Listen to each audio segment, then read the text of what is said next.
Hey everybody. So today I thought we'd take a look at something different and kind of unique. I've been collecting props for years and years, decades really. And over the years, I managed to get a hold of a few screen used props from sci-fi mostly because I like Star Trek, Star Wars, and all that stuff. And so this one, some of you may recognize immediately. So this is an actual screen used prop that was used in Star Trek: The Next Generation, and it comes from an episode in season 6, and it was called Rascals. And so in that episode, Picard, Guinan, Keiko, and Ensign Ro are on a shuttlecraft, and they're coming back to the Enterprise. And there was some kind of disruption. I don't remember what was going on. And then the Enterprise had to beam them aboard. Well, because of the disruption, there was a problem with the transporter, and when they materialized, they were child versions of themselves. So they still had adult brains, but their bodies were that of little kids. So, and then later on, the Ferengi attacked the Enterprise and somehow managed to take it over. And so now it's up to the crew to band together to regain control of the ship. So this thing here, it appears about, I'd say 35 or 40 minutes into the episode, and it actually gets a lot of screen time. Most props are only on screen for a few seconds, really, but this one's on quite a bit. So, and some of you will recognize it, but it was the remote-controlled toy car that Alexander was playing with. So Alexander was Worf's son, and you can see him playing around with this thing, and it kind of scoots around on the ground. And then Picard, the child version of Picard, gets an idea to use this to distract the Ferengi that's guarding the transporter room so that they can get him out of there, and then they can reprogram the transporter to do what they want it to do. So this thing is actually seen going down the halls of the Enterprise. It goes through the doors of the transporter. It actually gets transported, which is pretty cool. And it's on the transporter. And then several of the actors actually pick it up and they handle it. The child actor that played Alexander, and Brian Bonsall, I think is his name. He went on to Family Ties. And then also the actor that played the child version of Picard. And then one of the Ferengi actually pick it up. But in one of the scenes, this thing actually comes right up to, here, let me see if I can position this a little better, but it comes right up to the screen, or it comes right up to the camera. So it comes through the doors of the transporter and comes right up to the camera, so it has about maybe this kind of a view of it, and you can actually see all this detail in this dome in it, and it looks really cool. Now you'll see all these little dents and dings all over it. A lot of these props, after they're used on a show, they're not really treated very well, and this one's got a few of its shares of scrapes and dings. And the other thing you'll notice is in the episode, this ring around here was actually gold.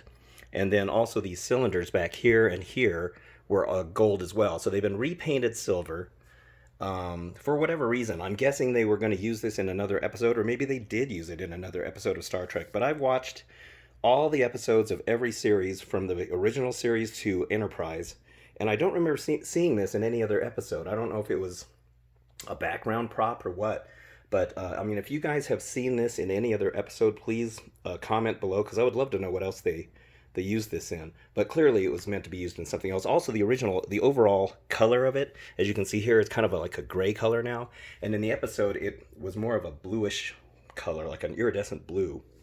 But so let's take a look at these details in here. So whenever I get an actual prop that was used on a show, I'm always amazed at how the prop guys put everything together. They just cobble stuff together, and it's kind of cool. Like, for instance, this thing here, this thing right in the middle, somebody told me it's a resistor, and they said it's the same one that they used in Ghostbusters on one of the Ghostbusters. Let's see, I think it's got a number on here. Let me see if I can turn this around.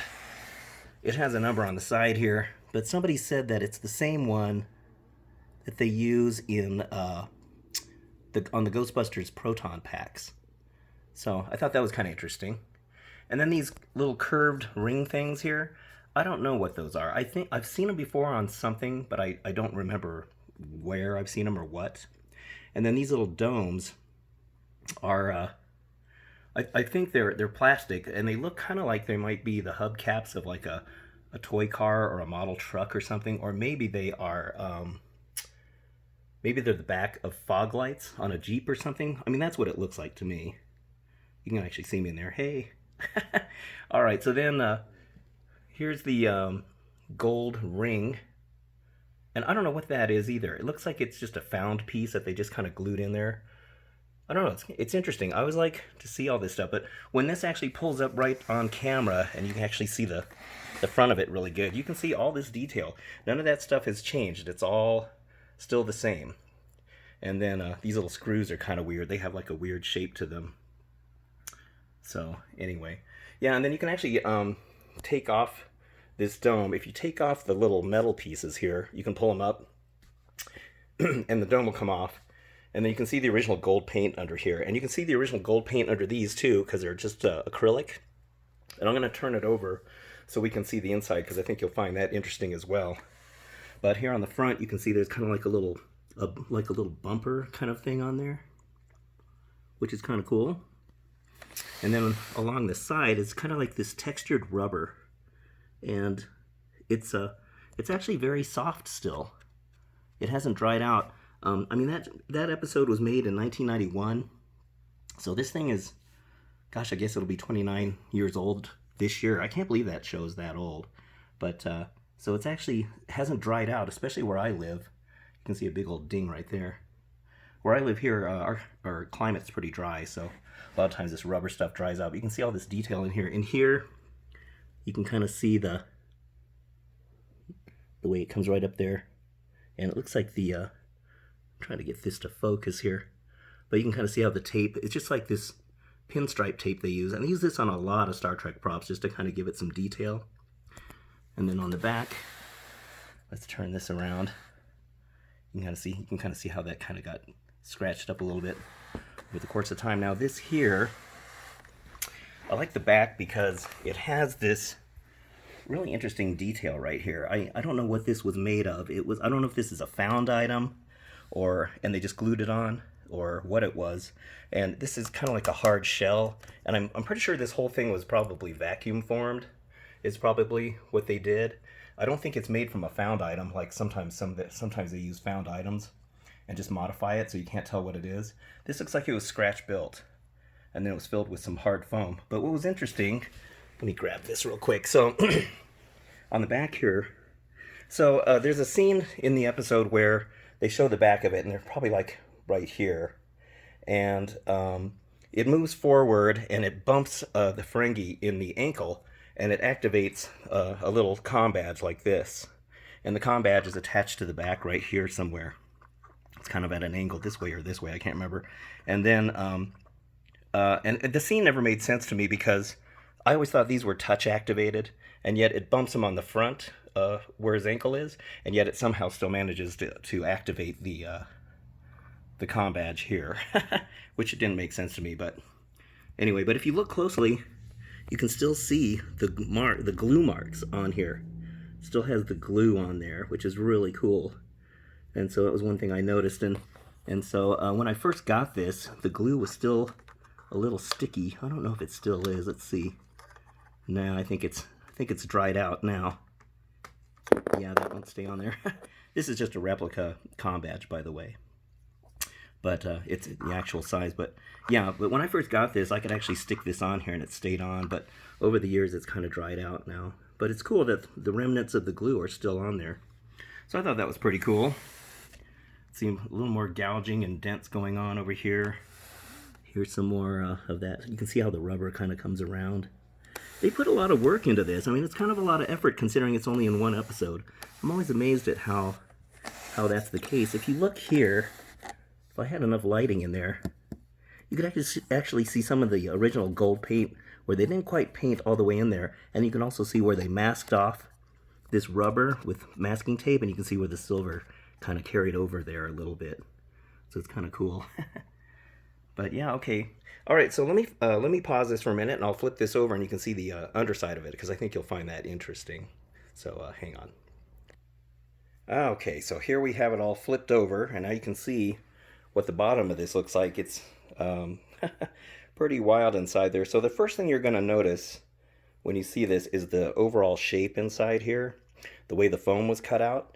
And if you look at it, it looks like the shape of one of the old Formula One race cars.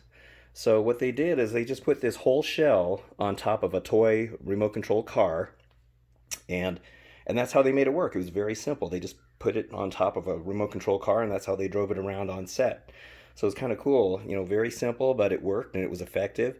But you can see they put a lot of work into this. I mean, you can see, first of all, this is that hard foam that I was talking about. It's like, I'm guessing they poured this in. I don't know. I'm not sure how they made it. But they actually had to hand and like custom cut all of this out so that the car would fit in there just right. You can see the perfect size of it. And you can actually see here where the wheels had kind of ground into the foam right here. You can really see where it had turned and stuff. There's some cracking going on here.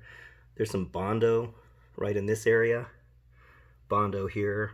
You can kind of see that that's how they kind of glued it all together. And then they also made this area here, which has more of this Bondo, but you can also see they like hand carved this out. And that's probably for like the cockpit part of the car, where they actually had to custom cut a section out so that the top of the car would actually fit down in there, so that the whole thing, fits kind of snug. You don't want it to, have a lot of play in there and be loose, because then it won't look right. But I thought that was interesting.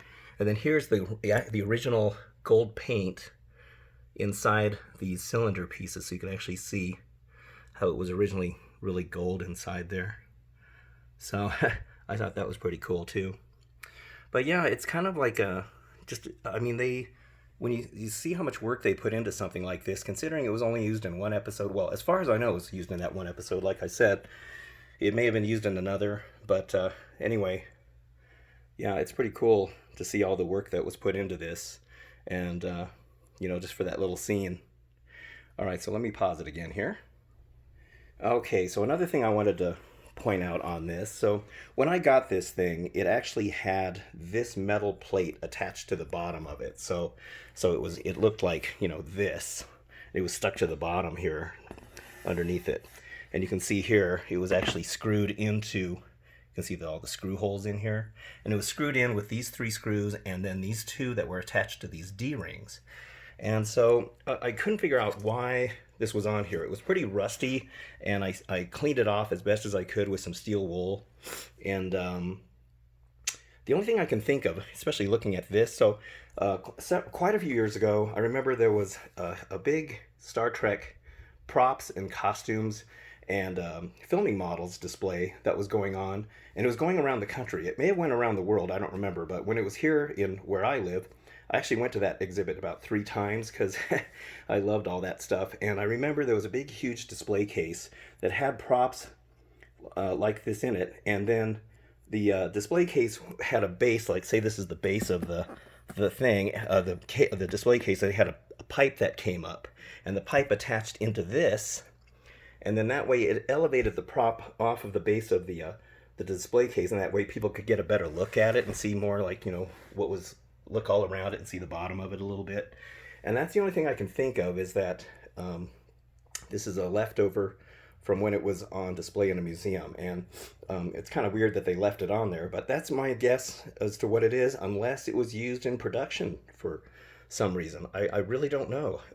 But it's kind of interesting. I did clean it up. It's on the other side here. It's just all smooth, and you can see the weld marks. But yeah, it was pretty rusty when I got it.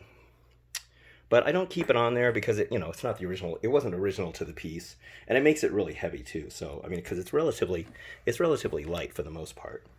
So yeah, I thought that was kind of an interesting little thing that was added on there. All right. Well, anyway, I thought you might find this kind of interesting. If you ever see that episode again, you'll know that this thing still exists. It's still out there, and oddly enough, when I had cable, I would watch BBC. And they play Star Trek The Next Generation a lot on there. And it seemed like this episode was on all the time. It was so weird. It was like a layer of weird upon weird that I would keep seeing this episode over and over. So I'd always watch it and look over and see this thing on my floor. And I'm just like, man, I can't believe I actually have this thing.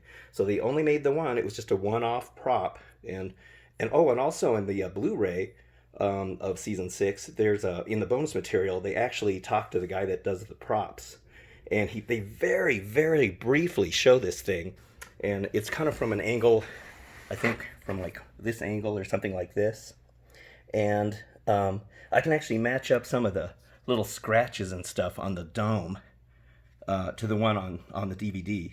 So it's really cool, and it's of course gotten a lot more dings and scratches since then. So whenever they filmed that, I'm guessing it was quite a while ago. But yeah, you can actually see that in the DVD. I wish they showed it more. I would have loved to have learned more about it and seen more video of it. But yeah, okay. Well, anyway, that's the prop. I thought you might be interested in seeing it. It's kind of cool. Kind of an. I like the more obscure props. So anyway, if you like this video, please like and subscribe. I've been just kind of making videos just for the fun of it, and a lot of people seem to really like the stuff that I've been doing. So maybe I'll do more. I have a bunch of other props. Some of them are screen used.